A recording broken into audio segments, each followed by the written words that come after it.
కొంతమంది హనుమాన్ జయంతి చైత్ర పౌర్ణమి రోజున అంటున్నారు.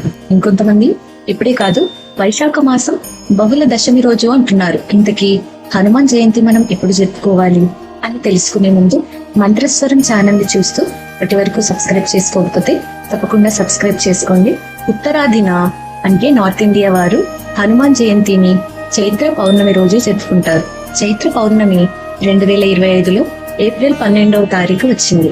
కానీ దక్షిణాదిన అంటే ఆంధ్రప్రదేశ్, తెలంగాణ, కర్ణాటక వీరందరూ హనుమాన్ జయంతిని వైశాఖ బహుళ దశమి రోజు జరుపుకుంటారు. అది 2025లో మే 22వ తారీఖు వస్తుంది. చైత్ర పౌర్ణమికి వైశాఖ బహుళ దశమికి మధ్య సరిగ్గా 41 రోజులు ఉంటాయి. అంటే మండల కాలం అన్నమాట. ఆంజనేయ దీక్ష తీసుకునేవారు చైత్ర పౌర్ణమి మొదలుపెట్టి వైశాఖ బహుళ దశమి వరకు దీక్షను పాటిస్తారు. ఇలా ఒక్కో ప్రాంతంలో ఒక్కో రకంగా జరుపుకుంటుంటే ఒక్కో రోజున జరుపుకుంటున్నారు.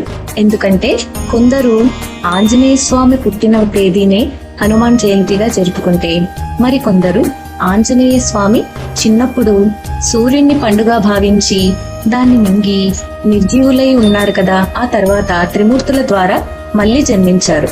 అయితే అలా మళ్ళీ జన్మించిన తేదీని వాళ్ళు హనుమాన్ జయంతిగా భావిస్తారు.